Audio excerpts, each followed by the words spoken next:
शांति आज साकार महावाक्य 18/9/2025 मधुर संतान माने जेतेबेले तुमे माने फूल होइजिब सेतेबेले भारत मध्य कंटार जंगल संपूर्ण फूलर बगीचा पलटि जीव। तेणु बाबा तुम मानक फूल करने आसी। प्रश्न मंदिर योग्य हेबापाई केउं कथा उपरे विशेष ध्यान देबाकु हेब। उत्तर मंदिर योग्य हेबापाई निजर चालीचलनी उपरे विशेष ध्यान दियो। तुमर चरित्र बहुत मधुर एवं राजकीय हेबा उचित। एते मात्रारे मधुरतार जेपरिक अन्य माने एहाको अनुभव करिपारिबे। अनेकंको बाबांक परिचय दियो। ता सहित निजर कल्याण करिबा पई भल भाबरे पुरुषार्थ करी सेबारे लागि रुह। गीत अच्छी बदल जाए दुनिया न बदलेंगे हम। ओम शांति। रुहानी संतान माने जानिछंती जे बाबा ब्रह्मांक द्वारा बुझाउछंती। ब्रह्मांक रथ द्वारा ही बुझाई चालिछंती। आमे ई प्रतिज्ञा करुछु जे श्रीमत आधार रे भारत भूमि को पतितरु पवित्र कराइबो। विशेष भावे भारत एवं साधारण भावे सारा दुनिया समस्तंको आमे पतितरु पावन हेबार रास्ता बताउछु। एतिकी ख्याल प्रत्येकंको निज बुद्धि रे रखिबाकु हेबो। बाबा कहउचंती ड्रामा अनुसार तुमे जेतेबेले फूल होइजिबो एवं जेतेबेले समय आसीजिबो सेतेबेले संपूर्ण बगीचा होइजिबो। भगवान अर्थात बगीचार मालिक एवं माली उभय निराकार को कहा जाए, साकार को नुहे। माली मध्य आत्मा अटे, शरीर नुहे। बगीचार मालिक मध्य हेउचंती आत्मा। बाबा शरीर द्वारा तो बुझाइबे ना। शरीर सहित ही तांको बगीचार माली और मालिक कहा जाउछि, जे कि विश्व को फूलर बगीचा कराउछंती। बगीचा थिला सत्य जुगरे जेउठारे एही देवता माने रहुथिले। सेठारे कौनसी दुख नथिला। एठारे कंटार जंगल रे तो दुख अछि। एहा हेउछि रावणर राज्य कंटार जंगल।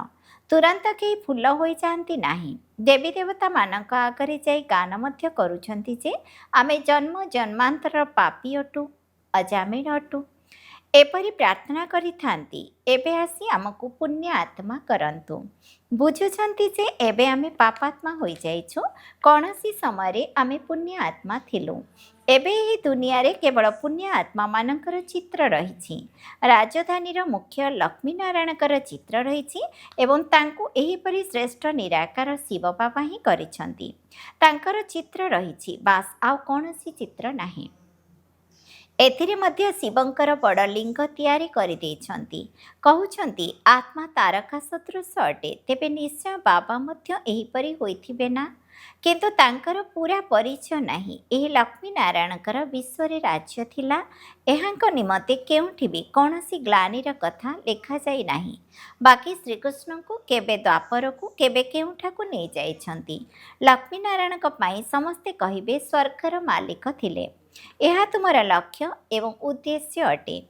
राधा कृष्ण किए मनुष्य बिचारा एकदम द्वंद्व पड़िछंती, किछि हेले बुझु नाहंती। जो माने बाबांक द्वारा बुझुछंती से माने बुझाइबा योग्य मध्य हेउछंती, नचे योग्य होई पारिबे नाही। भले केते भी बुझाओ दैवी गुण धारण करि पारिबे नाही। किंतु ड्रामा अनुसार एहीपरि ही हेबार अछि। तुमे बे निजे बुझुछ जे आमे समस्ते बाबांक श्रीमत द्वारा निजर शरीर मन धन लगाई भारत रे आत्मिक सेवा करुछु। प्रदर्शनी अथवा म्यूजियम आदि रे पचारंती तुमे भारतर की सेवा करुछ। तुमे जानिछ आमे भारतर बहुत भल सेवा करुछु। जंगलरु बगीचा कराउछु। सत्ययुग हेउछि बगीचा। एहा हेउछि कंटार जंगल। एठारे परस्पर को दुख देउछंती। एकथा तुमे भल भाबरे बुझाई पारिबो। लक्ष्मी नारायणकर चित्र मध्य खूब सुंदर भाबरे तैयारी करिबा उचित। मंदिर रे बहुत सुंदर सुंदर चित्र तैयारी करिथांती। केउंठी गोरा केउंठी श्यामल चित्र करिथांती। तार रहस्य कौन एकथा मध्य बुझु नाहंती। तुम पिलामानंक पाखरे वर्तमान एही समस्त ज्ञान रहिछि। बाबा कहउचंती मु आसी समस्तंको मंदिर योग्य कराउछि, किंतु समस्ते मंदिर योग्य हेउ नाहंती। प्रजांको तो मंदिर योग्य कुहाजिबो नाही ना। जे माने पुरुषार्थ करी बहुत सेवा करिथिबे सेमानंकर प्रजा हेबे। तुम संतान मानकर समाजर आत्म कल्याण जनित सेवा मध्य करिबाकु हेबो। एही सेवारे निजर जीवन सफल करिबाकु हेबो। चलनी मध्य बहुत मधुर सुंदर हेबा उचित, जेपरि अन्य मानकु मध्य मधुर भावे ବୁଝାଇ ପାରିବ। ନିଜେ ହିଁ କଣ୍ଟା ହୋଇଥିଲେ କାହାକୁ ଫୁଲ କିପରି କରାଇବେ? ଅନ୍ୟକୁ ତାଙ୍କର ତୀର ଲାଗିବ ନାହିଁ। ବାବାଙ୍କୁ ମନେ ନ ପକାଇଲେ ତୀର ବା କିପରି ଲାଗିବ? ନିଜର କଲ୍ୟାଣ ପାଇଁ ଭଲ ଭାବରେ ପୁରୁଷାର୍ଥ କରି ସେବାରେ ଲାଗି ରୁହ। ବାବା ମଧ୍ୟ ସେବା କରୁଛନ୍ତି ନା? ତୁମେ ପିଲାମାନେ ମଧ୍ୟ ଦିନ ରାତି ସେବାରେ ରୁହ। ଦ୍ୱିତୀୟ କଥା ହେଉଛି ଶିବ ଜୟନ୍ତୀରେ କରିଥିବା ସେବା ସମାଚାର ନେଇ ବହୁତ ସନ୍ତାନ ଟେଲିଗ୍ରାମ ପଠାଉଛନ୍ତି। ସେଥିରେ ମଧ୍ୟ ଏହିପରି ଲେଖା ରହୁ ଯେପରି ସେହି ଟେଲିଗ୍ରାମକୁ ଯାହାକୁ ମଧ୍ୟ ଦେଖାଇଲେ ସେ ତୁରନ୍ତ ବୁଝିଯିବେ ଆଗକୁ କ'ଣ କରାଯିବ, ସେଥିପାଇଁ ପୁରୁଷାର୍ଥ କରାଯାଉଛି। ସେମିନାର ବା ଆଲୋଚନା ଚକ୍ର ମଧ୍ୟ ଏଥିପାଇଁ କରାଯାଉଛି ଯେ କେଉଁ କେଉଁ ସେବା କଲେ ଯେପରି ଅନେକଙ୍କୁ ବାବାଙ୍କ ପରିଚୟ ମିଳିପାରିବ। ଢେର ଚିଠି ରଖାଯାଇଛି, ଏହାଦ୍ୱାରା ବହୁତ କାମ କରିପାରିବ। ଠିକଣା ଲେଖୁଛନ୍ତି ଶିବ ବାବା, କେୟାର ଅଫ୍ ବ୍ରହ୍ମା। ପ୍ରଜାପିତା ବ୍ରହ୍ମା ମଧ୍ୟ ଅଛନ୍ତି। ସେ ହେଲେ ଆତ୍ମିକ ପିତା, ଇଏ ହେଲେ ଶାରୀରିକ। ତାଙ୍କ ଦ୍ୱାରା ଶାରୀରିକ ରଚନା କରାଯାଉଛି। ବାବା ହେଲେ ମନୁଷ୍ୟ ସୃଷ୍ଟିର ରଚୟିତା। କିପରି ରଚନା କରୁଛନ୍ତି ତାହା ସାରା ଦୁନିଆରେ କେହି ହେଲେ ଜାଣିନାହାନ୍ତି। ବାବା ବ୍ରହ୍ମାଙ୍କ ଦ୍ୱାରା ବର୍ତ୍ତମାନ ନୂଆ ରଚନା ରଚୁଛନ୍ତି। ବ୍ରାହ୍ମଣମାନେ ହେଲେ ଚୁଟି। ପ୍ରଥମେ ପ୍ରଥମେ ବ୍ରାହ୍ମଣ ନିଶ୍ଚୟ ଆବଶ୍ୟକ। ଏହା ବିରାଟ ରୂପର ଚୁଟି ଅଟେ। ବ୍ରାହ୍ମଣ, ଦେବତା, କ୍ଷତ୍ରିୟ, ବୈଶ୍ୟ, ଶୂଦ୍ର। ପ୍ରଥମେ ଶୂଦ୍ର ତ ହୋଇପାରିବେ ନାହିଁ। ବାବା ବ୍ରହ୍ମାଙ୍କ ଦ୍ୱାରା ବ୍ରାହ୍ମଣ ରଚନା କରୁଛନ୍ତି। ଶୂଦ୍ର କିପରି ଏବଂ କାହା ଦ୍ୱାରା ରଚିବେ? ତୁମେମାନେ ଜାଣିଛ ଯେ କିପରି ନୂଆ ରଚନା କରୁଛନ୍ତି। ଏହି ବାବା ହିଁ ପୋଷ୍ୟ ରୂପେ ଗ୍ରହଣ କରୁଛନ୍ତି। କଳ୍ପ କଳ୍ପ ବାବା ଆସି ଶୂଦ୍ରରୁ ବ୍ରାହ୍ମଣ, ପୁଣି ବ୍ରାହ୍ମଣରୁ ଦେବତା କରାଉଛନ୍ତି। ବ୍ରାହ୍ମଣମାନଙ୍କର ସେବା ବହୁତ ଶ୍ରେଷ୍ଠ ଅଟେ। ଦୁନିଆର ବ୍ରାହ୍ମଣମାନେ ନିଜେ ତ ପବିତ୍ର ନୁହନ୍ତି, ତେଣୁ ଅନ୍ୟମାନଙ୍କୁ କିପରି ପବିତ୍ର କରାଇବେ? କୌଣସି ବି ବ୍ରାହ୍ମଣ ସନ୍ନ୍ୟାସୀଙ୍କୁ କେବେ ରାକ୍ଷୀ ବାନ୍ଧନ୍ତି ନାହିଁ। ସେମାନେ କହିବେ ଆମେ ତ ହେଉଛୁ ହିଁ ପବିତ୍ର। ତୁମେ ନିଜର ମୁହଁ ଦେଖ, ତୁମେ ମଧ୍ୟ କାହା ଦ୍ୱାରା ରାକ୍ଷୀ ବନ୍ଧାଇ ପାରିବ ନାହିଁ। ଦୁନିଆରେ ତ ସମସ୍ତେ ପରସ୍ପରକୁ ବାନ୍ଧୁଛନ୍ତି। ଭଉଣୀ ଭାଇଙ୍କୁ ରାକ୍ଷୀ ବାନ୍ଧିବା ପ୍ରଥା ଏବେ ବାହାରିଛି। ଏବେ ତୁମେ ଶୂଦ୍ରରୁ ବ୍ରାହ୍ମଣ ହେବା ପାଇଁ ପୁରୁଷାର୍ଥ କରୁଛ, ଏକଥା ବୁଝାଇବାକୁ ପଡ଼ୁଛି। ସ୍ତ୍ରୀ ପୁରୁଷ ଉଭୟ ପବିତ୍ରତାର ପ୍ରତିଜ୍ଞା କରୁଛନ୍ତି। ଉଭୟ କହିପାରିବେ ଯେ ଆମେ କିପରି ବାବାଙ୍କ ଶ୍ରୀମତରେ ପବିତ୍ର ରହୁଛୁ। ଅନ୍ତିମ ପର୍ଯ୍ୟନ୍ତ ଏହି କାମ ବିକାର ଉପରେ ବିଜୟ ପ୍ରାପ୍ତ କଲେ ପବିତ୍ର ଜଗତର ମାଲିକ ହୋଇଯିବ। ସତ୍ୟଯୁଗକୁ ପବିତ୍ର ଦୁନିଆ କୁହାଯାଉଛି। ତାହା ଏବେ ସ୍ଥାପନା ହେଉଛି। ତୁମେ ସମସ୍ତେ ପବିତ୍ର ଅଟ। ବିକାରଗ୍ରସ୍ତମାନଙ୍କୁ ତୁମେ ରାକ୍ଷୀ ବାନ୍ଧି ପାରିବ। ପ୍ରତିଜ୍ଞା କରି ପୁଣି ପତିତ ହେଲେ କୁହାଯିବ ତୁମେ ରାକ୍ଷୀ ବାନ୍ଧିବାକୁ ଆସିଥିଲ, ପୁଣି କ'ଣ ହେଲା? କହିବେ ମାୟାଠାରୁ ହାରିଗଲି। ଏହା ହେଉଛି ଯୁଦ୍ଧଭୂମି। ବିକାର ସବୁଠାରୁ ବଡ଼ ଶତ୍ରୁ ଅଟେ। ଏହା ଉପରେ ବିଜୟ ପ୍ରାପ୍ତ କଲେ ହିଁ ଜଗତଜିତ୍ ଅର୍ଥାତ୍ ରାଜାରାଣୀ ହୋଇପାରିବ। ପ୍ରଜାମାନଙ୍କୁ ଜଗତଜିତ୍ କୁହାଯିବ ନାହିଁ। ପରିଶ୍ରମ ତ ରାଜାରାଣୀ ହିଁ କରିଥାନ୍ତି ନା। କହୁଛନ୍ତି ମଧ୍ୟ ଆମେ ତ ଲକ୍ଷ୍ମୀନାରାୟଣ ହେବୁ। ଲକ୍ଷ୍ମୀନାରାୟଣଙ୍କ ପରେ ତାଙ୍କ ସିଂହାସନ ଉପରେ ତାଙ୍କର ସନ୍ତାନମାନେ ବିଜୟ ପ୍ରାପ୍ତ କରିଥାନ୍ତି। ସେ ଲକ୍ଷ୍ମୀନାରାୟଣଙ୍କର ପୁଣି ପରଜନ୍ମରେ ପଦବୀ କମିଯିବ। ଭିନ୍ନ ନାମ ରୂପରେ ପିଲାମାନଙ୍କୁ ସିଂହାସନ ମିଳୁଥିବାରୁ ତାଙ୍କର ଉଚ୍ଚ ନମ୍ବର ଗଣାଯିବ। ପୁନର୍ଜନ୍ମ ତ ନେଉଛନ୍ତି ନା। ସନ୍ତାନ ପୁଣି ସିଂହାସନ ଉପରେ ବସିଲେ ସେ ସେକେଣ୍ଡ ଗ୍ରେଡ୍ ହୋଇଯିବେ। ପ୍ରଥମ ନମ୍ବର ତଳକୁ ଏବଂ ତଳ ନମ୍ବର ଉପରକୁ ହୋଇଯିବ। ତେଣୁ ପିଲାମାନେ ଏହିପରି ଉଚ୍ଚ ହେବାକୁ ହେଲେ ସେବାରେ ଲାଗିଯିବା ଦରକାର। ପବିତ୍ର ହେବା ମଧ୍ୟ ବହୁତ ଜରୁରୀ ଅଟେ। ବାବା କହୁଛନ୍ତି ମୁଁ ପବିତ୍ର ଦୁନିଆ ତିଆରି କରୁଛି। ଅଳ୍ପ କେତେ ଜଣ ଭଲ ପୁରୁଷାର୍ଥ କରୁଛନ୍ତି, ସାରା ଦୁନିଆ ତ ପବିତ୍ର ହୋଇଯାଉଛି। ତୁମ ପାଇଁ ସ୍ୱର୍ଗର ସ୍ଥାପନା କରୁଛନ୍ତି। ଏହା ଡ୍ରାମା ଅନୁସାରେ ହିଁ ହେବ। ଏହି ଖେଳ ପୂର୍ବ ନିର୍ମିତ ଅଟେ। ତୁମେ ପବିତ୍ର ହୋଇଗଲା ପରେ ପୁଣି ବିନାଶ ଆରମ୍ଭ ହୋଇଯିବ। ସତ୍ୟଯୁଗର ସ୍ଥାପନା ହୋଇଯିବ। ଡ୍ରାମା କଥା ତୁମେ ଜାଣିପାରୁଛ। ସତ୍ୟଯୁଗରେ ଦେବତାମାନଙ୍କର ରାଜ୍ୟ ଥିଲା, ଏବେ ନାହିଁ, ପୁଣି ହେବାକୁ ଯାଉଛି। ତୁମେ ହେଉଛ ରୁହାନୀ ମିଲିଟାରୀ। ତୁମେ 5 ବିକାର ଉପରେ ବିଜୟ ପ୍ରାପ୍ତ କରି ଜଗତଜିତ୍ ହେଉଛ। ଜନ୍ମ ଜନ୍ମାନ୍ତରର ପାପରୁ ମୁକ୍ତ ହେବା ପାଇଁ ବାବା ଯୁକ୍ତି ବତାଉଛନ୍ତି। ବାବା ଥରେ ମାତ୍ର ଆସି ଯୁକ୍ତି ବତାଉଛନ୍ତି ରାଜଧାନୀ ସ୍ଥାପନ ନ ହେବା ପର୍ଯ୍ୟନ୍ତ ବିନାଶ ହେବ ନାହିଁ। ତୁମେ ବହୁତ ଗୁପ୍ତ ଯୋଦ୍ଧା ଅଟ। କଳିଯୁଗ ପରେ ହିଁ ସତ୍ୟଯୁଗ ହେବ। ପୁଣି ସତ୍ୟଯୁଗରେ କେବେ ଲଢ଼େଇ ହେବ ନାହିଁ। ତୁମେମାନେ ଜାଣିଛ ସବୁ ଆତ୍ମାମାନେ ଯେଉଁ ଅଭିନୟ କରୁଛନ୍ତି ସେସବୁ ଡ୍ରାମାରେ ନିର୍ଦ୍ଧାର୍ଯ୍ୟ ରହିଛି। ଯେପରି କାଠକଣ୍ଡେଇ ଭଳି ନାଚୁଛନ୍ତି। ଏହା ମଧ୍ୟ ଡ୍ରାମା ଅଟେ। ପ୍ରତ୍ୟେକଙ୍କର ଏହି ଡ୍ରାମାରେ ଅଭିନୟ ରହିଛି। ଅଭିନୟ କରି କରି ତୁମେ ତମ ପ୍ରଧାନ ହୋଇଯାଇଛ। ପୁଣି ଏବେ ଉପରକୁ ଯାଇ ଶତପ୍ରଧାନ ହେଉଛ। ଜ୍ଞାନ ତ ଗୋଟିଏ ସେକେଣ୍ଡର। ଶତପ୍ରଧାନ ହେଉଛନ୍ତି, ପୁଣି ତଳକୁ ଖସି ଖସି ତମ ପ୍ରଧାନ ହୋଇଯାଉଛନ୍ତି। ପୁଣି ବାବା ଉପରକୁ ନେଇଯାଉଛନ୍ତି। ବାସ୍ତବରେ ମାଛକୁ ତାରରେ ଲଟକିଥିବାର ଦେଖାଉଛନ୍ତି, କିନ୍ତୁ ସେହି ତାରରେ ମନୁଷ୍ୟଙ୍କୁ ରଖିବା ଉଚିତ। ଏହିପରି ଉତ୍ଥାନ ଓ ପତନ କଳା ହୁଏ। ତୁମେ ମଧ୍ୟ ଏହିପରି ଚଢ଼ୁଛ, ପୁଣି ଖସି ଖସି ତଳକୁ ଆସିଯାଉଛ। ଉପରକୁ ଯାଇ ପୁଣି ଖସିବା ପାଇଁ 5000 ବର୍ଷ ଲାଗୁଛି। ଏହି 84 ଜନ୍ମର ଚକ୍ର ତୁମ ବୁଦ୍ଧିରେ ଅଛି। ଉତ୍ଥାନ କଳା ଏବଂ ପତନ କଳାର ରହସ୍ୟ ବାବା ହିଁ ବୁଝାଉଛନ୍ତି।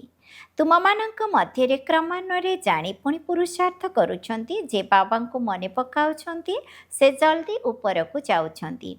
ଏହା ହେଉଛି ପ୍ରବୃତ୍ତି ମାର୍ଗ। ଯେପରି ଦୌଡ଼ ପ୍ରତିଯୋଗିତାରେ ଯୋଡ଼ିକୁ ଦୌଡ଼ାଇବା ବେଳେ ଯୋଡ଼ିର ଗୋଟିଏ ଗୋଟିଏ ପାଦ ବାନ୍ଧି ପୁଣି ଦୌଡ଼ାଇଥାନ୍ତି, ଏହା ମଧ୍ୟ ତୁମର ଦୌଡ଼ ଅଟେ ନା? କାହାର ଅଭ୍ୟାସ ନଥିଲେ ପୁଣି ପଡ଼ିଯାଇଥାନ୍ତି। ଏଠାରେ ମଧ୍ୟ ଏହିପରି ହୁଏ। ଜଣେ ଆଗକୁ ବଢ଼ିଲେ ଅନ୍ୟ ଜଣକ ଅଟକାଇ ଦେଇଥାନ୍ତି। କେତେକ ସ୍ଥାନରେ ପୁଣି ଉଭୟ ପଡ଼ିଯାଇଥାନ୍ତି। ବାବା ଆଶ୍ଚର୍ଯ୍ୟ ହେଉଛନ୍ତି, ବୃଦ୍ଧମାନେ ମଧ୍ୟ କାମାଗ୍ନିର ବଶୀଭୂତ ହୋଇଗଲେ ହାରି ଯାଉଛନ୍ତି। ଏପରି ନୁହେଁ, କେହି ଠେଲିଦେଲେ ହାରିବା ନ ହାରିବା ନିଜ ଉପରେ ରହିଛି। କେହି କ'ଣ ଧକ୍କା ଦେଉଛନ୍ତି କି ଆମେ କାହିଁକି ହାରିବୁ? କିଛି ବି ହୋଇଯାଉ, ଆମେ ହାରିବୁ ନାହିଁ। ହାରିଗଲେ ରସାତଳକୁ ଚାଲିଯିବ। ପୁଣି ଜୋରରେ ଚଟକଣା ମଧ୍ୟ ଲାଗିଯାଇଥାଏ। ପୁଣି ପଶ୍ଚାତାପ ମଧ୍ୟ କରିଥାନ୍ତି। ହାଡ଼ଗୋଡ଼ ଚୂନା ହୋଇଯାଇଥାଏ। ବହୁତ ଆଘାତ ଲାଗିଥାଏ। ବାବା ଭିନ୍ନ ଭିନ୍ନ ପ୍ରକାରରେ ବୁଝାଇ ଚାଲିଛନ୍ତି। ଏକଥା ମଧ୍ୟ ବୁଝାଯାଉଛି ଯେ ଶିବ ଜୟନ୍ତୀରେ ଏହିପରି ଚିଠି ଆସିବା ଦରକାର, ଯେପରି ମନୁଷ୍ୟମାନେ ପଢ଼ି ବୁଝିପାରିବେ। ବିଚାରସାଗର ମନ୍ଥନ କରିବା ପାଇଁ ବାବା ସମୟ ଦେଉଛନ୍ତି। କେହି ଦେଖିଲେ ଯେପରି ଆଶ୍ଚର୍ଯ୍ୟ ହେବେ। କେତେ ଚିଠି ଆସୁଛି, ସବୁଥିରେ ବାପଦାଦାଙ୍କର ନାମ ଲେଖିଛନ୍ତି। ତୁମେ ବୁଝାଇ ମଧ୍ୟ ପାରିବ ଯେ ଶିବ ବାବାଙ୍କୁ ବାବା, ବ୍ରହ୍ମାଙ୍କୁ ଦାଦା କୁହାଯାଏ। ଜଣକୁ କେବେ କ'ଣ ବାପଦାଦା କହିଥାନ୍ତି କି? ଏହା ତ ଚମତ୍କାର କଥା। ଏଥିରେ ସତ୍ୟ ଜ୍ଞାନ ରହିଛି, କିନ୍ତୁ ସ୍ମୃତିରେ ରହିଲେ ଯାଇ କାହାକୁ ତୀର ଲାଗିବ। ବାରମ୍ବାର ଦେହ ଅଭିମାନରେ ଆସିଯାଉଛନ୍ତି। ବାବା କହୁଛନ୍ତି, ଆତ୍ମ ଅଭିମାନୀ ହୁଅ। ଆତ୍ମା ହିଁ ଶରୀର ଧାରଣ କରି ଅଭିନୟ କରୁଛି। କେହି ମଲେ ମଧ୍ୟ କୌଣସି ଖିଆଲ କର ନାହିଁ। ଆତ୍ମାରେ ଯେଉଁ ଅଭିନୟ ନିର୍ଦ୍ଧାର୍ଯ୍ୟ ହୋଇଛି, ତାକୁ ଆମେ ସାକ୍ଷୀ ହୋଇ ଦେଖୁଛୁ। ତାଙ୍କୁ ଗୋଟିଏ ଶରୀର ଛାଡ଼ି ଆଉ ଗୋଟିଏ ଧାରଣ କରି ଅଭିନୟ କରିବାକୁ ହେବ। ଏଥିରେ ଆମେ କ'ଣ ବା କରିପାରିବା? ଏହି ଜ୍ଞାନ ମଧ୍ୟ ତୁମ ବୁଦ୍ଧିରେ ଅଛି, ଯାହା ପୁଣି କ୍ରମାନ୍ୱୟରେ କେତେଜଣଙ୍କ ବୁଦ୍ଧିରେ ତ ବିଲକୁଲ ରହୁନାହିଁ। ସେଥିପାଇଁ କାହାକୁ ବୁଝାଇ ପାରୁନାହାନ୍ତି। ଆତ୍ମା ବିଲକୁଲ ହିଁ ଗରମ ତାୱା, ତମ ପ୍ରଧାନ ପତିତ ହୋଇଯାଇଛି। ତା ଉପରେ ଜ୍ଞାନ ଅମୃତ ଢାଳିଲେ ମଧ୍ୟ ତାହା ରହୁନାହିଁ। ଯିଏ ବହୁତ ଭକ୍ତି କରିଛନ୍ତି, ତାଙ୍କୁ ହିଁ ତୀର ଲାଗିବ, ତୁରନ୍ତ ଧାରଣ ହେବ। ହିସାବ ହିଁ ୱାଣ୍ଡରଫୁଲ୍ ରହିଛି। ପ୍ରଥମ ନମ୍ବରର ଯିଏ ପାବନ, ସେ ପୁଣି ପତିତ ହେଉଛନ୍ତି। ଏହା ମଧ୍ୟ କେତେ ବୁଝିବାର କଥା। କାହାର ଭାଗ୍ୟରେ ନଥିଲେ ପାଠପଢ଼ା ହିଁ ଛାଡ଼ି ଦେଇଥାନ୍ତି। ଛୋଟ ବୟସରୁ ଯଦି ଜ୍ଞାନରେ ଲାଗିଯିବେ, ତେବେ ଧାରଣା ହୋଇଯିବ। ବୁଝାଯିବ ଏ ବହୁତ ଭକ୍ତି କରିଛନ୍ତି, ବହୁତ ହୁସିଆର ହୋଇଯିବେ। କାହିଁକି ନା କର୍ମେନ୍ଦ୍ରିୟ ବଡ଼ ହେଲା ପରେ ଅଧିକ ବୁଝିପାରିଥାନ୍ତି। ଆଧ୍ୟାତ୍ମିକ ବିଦ୍ୟା ଓ ଲୌକିକ ବିଦ୍ୟା ଉଭୟ ଆଡ଼କୁ ଧ୍ୟାନ ଦେଲେ ପୁଣି ଦୁନିଆର ସେହି ପ୍ରଭାବ ପଡ଼ିବ ନାହିଁ। ଏହା ହେଉଛି ଈଶ୍ୱରୀୟ ପାଠପଢ଼ା। ଫରକ ରହିଛି ନା? କିନ୍ତୁ ସେତିକି ଲଗନ ବି ରହିଲେ ହେଲା ନା?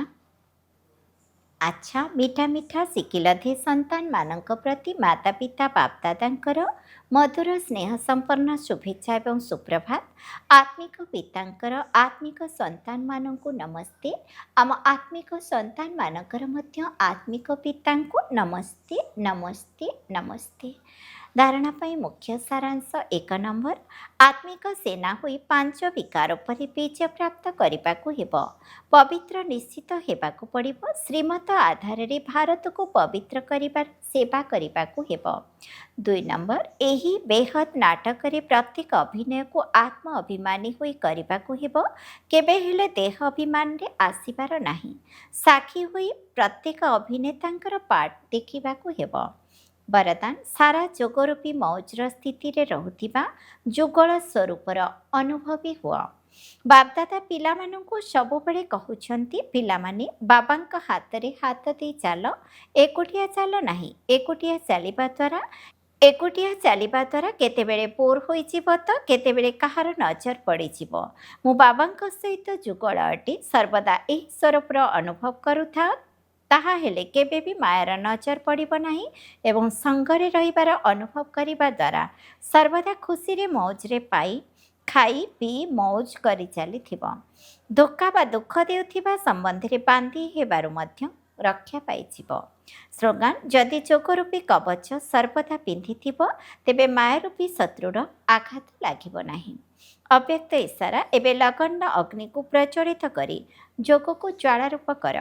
ଯେପରି ଦୁଃଖୀ ଆତ୍ମାମାନଙ୍କର ମନ ଭିତରେ ଏହି ଭାବନା ଉଠିବା ଆରମ୍ଭ ହେଲାଣି ଯେ ଏବେ ଏହି ଦୁନିଆର ବିନାଶ ହୋଇଯାଉ, ସେହିପରି ତୁମେ ବିଶ୍ୱ କଲ୍ୟାଣକାରୀ ପିଲାମାନଙ୍କର ମନ ଭିତରେ ମଧ୍ୟ ଏହି ସଂକଳ୍ପ ଉତ୍ପନ୍ନ ହେଉଛି, ଏବେ ଶୀଘ୍ର ଶୀଘ୍ର ସମସ୍ତଙ୍କର କଲ୍ୟାଣ ହୋଇଯାଉ, ତେବେ ଯାଇ କଳିଯୁଗୀ ଦୁନିଆର ସମାପ୍ତି ହେବ।